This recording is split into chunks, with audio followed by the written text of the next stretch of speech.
cut. This was India's first major water linking project, which was transferring water from water surplus Kane River to water deficit Betwa River, and to irrigate the Bundelkhand drought, which was a drought-prone region, through canal system. The whole game is affecting around 30,000 to 50,000 individuals, around 6,600 to 7,000 families, and around 22 to 24, 25 villages. Both states and central government approved a budget of 4,000 crores specifically for R&R activities.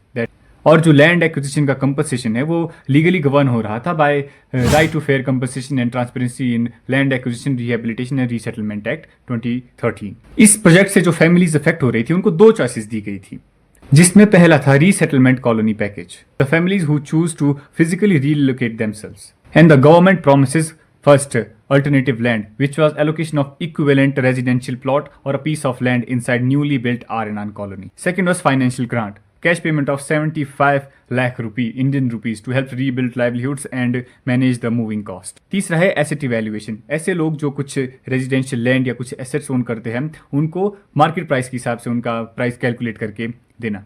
और दूसरा जो system government ने offer किया वो था lump some amount का पे out.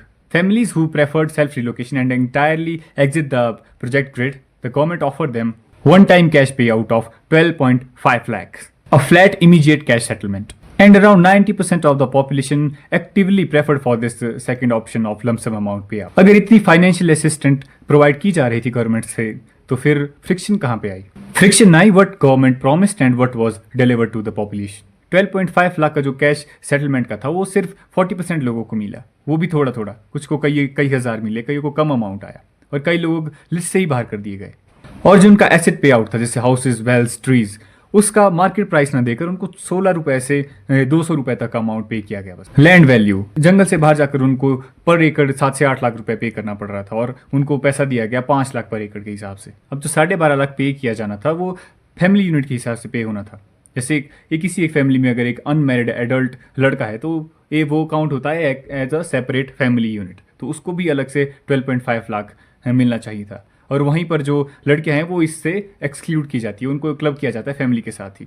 तो वहाँ पे आपका एडल्ट चाइल्ड इनइक्वालिटी का भी रीजन देखा गया। और बढ़ती महंगाई के हिसाब से, इन्फ्लेशन के हिसाब से डिमांड की गई रीवैल्यूएशन की कि 12 लाख ना देकर 17 से 18 लाख उनको पे किया जाए, या कुछ अमाउंट जो मार्केट प्राइस के हिसाब से ठीक बैठे।